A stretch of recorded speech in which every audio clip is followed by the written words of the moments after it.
अभी की सबसे बड़ी ब्रेकिंग खबर यह है कि मियां अल्ताफ भी जो है अनंतनाग पानी तकबीर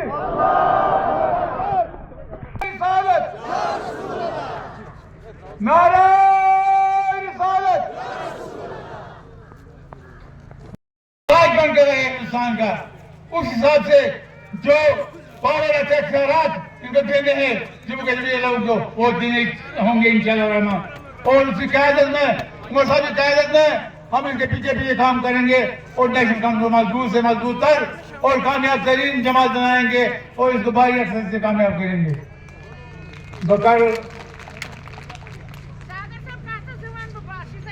बहनों सबको मेरी तरफ से अस्सलाम वालेकुम।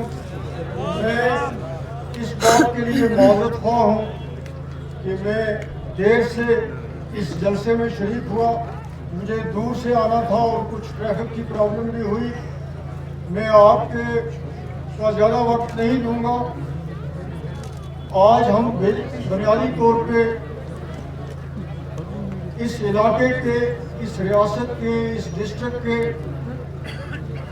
एक निहायत जीत हमारी, जीत हमारी, जीत हमारी, जीत हमारी।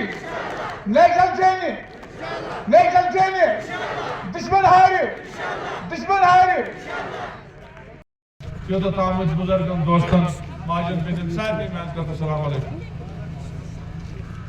3 वरी गई यतु सोबस अशनिश दूर गमत 3 वरी लकड़ वक्त छुनी के मगर क्या था तम से शख्सियत मज ओसमुत क्या था तम तहसील रुत ओसमुत वर्दोमुत क्या था अल्लाह ताला सिंह तरफ तमिस इनायत ओसमुत कि आज 3 वरी तीस तादाद मज जमा तमिस याद करा तमिस खिराज अकीदत पेश करा। ब्रिजेस थे जो सबीना तूने नए बनाए, जो ब्रिज एमसी में चलाए गए थे वो ब्रिज आपको नजर नहीं आए, आपको अर्जन ब्रिज नजर आया। लेकिन अर्जन ब्रिज की भी फाउंडेशन स्टोन अगर आप देखोगे, अर्जन ब्रिज के लिए जो पैसे लाए वो उमर अब्दुल्ला साहब की कैबिनेट में लाए और उमर अब्दुल्ला साहब की कैबिनेट में वो ब्रिज अप्रूव हुआ।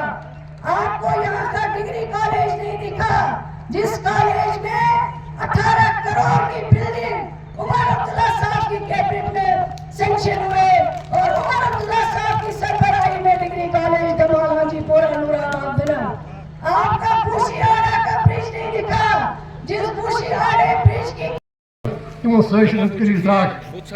शहीद पेश करूँ ये अलवाज करूँ मजबूत ये कयादत करूँ मजबूत ये सोन नौजवान मामले खान की एशिया का मुकाबला किए जाएंगे ज्ञानदारी मज मामले फहीम मज साफ कोई सियासी सरगर्मियां देखने को मिल रही शुक्रिया करा क्या हमें प्रीमियर अल्लाह ताला की तो हिफाजत अल्लाह हफ़ज़ना या हिफ़्ज़ या फयाज़ वल्लाहु खैरुल हाफ़िज़ीन वल्लाहु खैरुल हाफ़िज़ीन वल्लाहु खैरुल हाफ़िज़ीन। शुक्रिया। हासिल करने के लिए चाहे लेजिस्लेटिव काउंसिल में, चाहे असेंबली में, चाहे तंजीम की मीटिंगों में, चाहे काबिना में, कोई वक्त ऐसा नहीं जाता जबकि वो नूराबाद और नूराबाद के लोगों के लिए, अपने वर्करों के लिए लड़ती नहीं। आज इस फंक्शन से सकीना ने एक तीर से 2 शिकार किए। अपने वालिद साहब की बरसी तो मनाई, लेकिन उसके साथ साथ इलेक्शन ब्यूगल बजने के बाद ये हमारा पहला सियासी प्रोग्राम है। तो ये मान के चले कि आज नेशनल कॉन्फ्रेंस का इलेक्शन कैंपेन का जो दौर है वो नूराबाद से शुरू किसी ने यत्तू साहिबा ने किया। तभी तक हम जब उम्मीदवारों पे बात कर रहे थे, इस बात के बावजूद कि साउथ कश्मीर के पार्लिमानी सीट का इन्होंने नक्शा बदल दिया, एक तरफ से जहां से शेख रफी साहब एमएलए थे शुपैया को काट के श्रीनगर के साथ रखा, दूसरी तरफ से जहां हमारे मसूदी साहब आते हैं, पामपोर, पुलवामा, त्राल,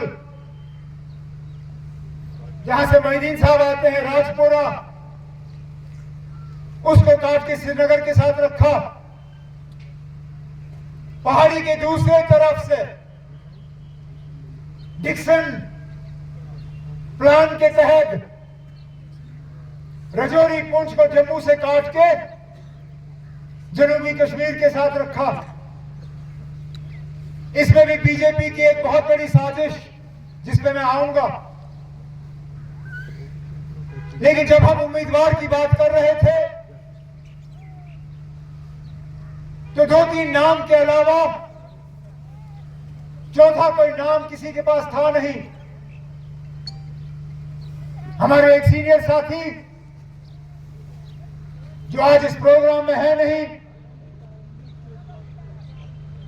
उनके घर के पास एक कलवर्ट कमजोर होने की वजह से वो आ नहीं सके, आधे रास्ते वापस जाना पड़ा। उनका नाम हमारे सिटिंग एमपी जनाब मसूदी साहब का नाम, और इन्हीं के साथ अगर तीसरा नाम कोई आया मैंडेट के लिए यहां से भी और रजौरी पुंछ से भी, तो हमारी बहन सकीना यत्तू साहिबा का नाम आया था। फैसला भी होना बाकी है।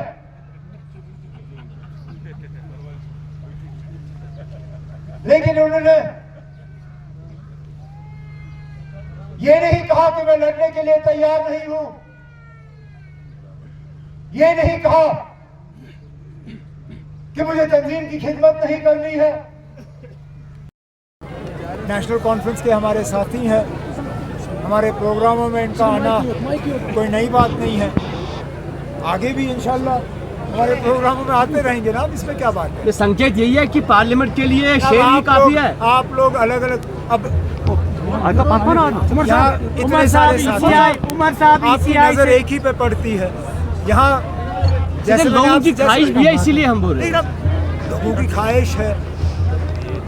मैंने जैसे अपनी तकरीर में कहा, हम सही मौके पे अपने कैंडिडेट का ऐलान करेंगे और हमारा कैंडिडेट अपना काम शुरू कर लेगा। रही बात तंजीम की, हम अपना कैंपेन का दौर जो है आज से शुरू कर रहे हैं।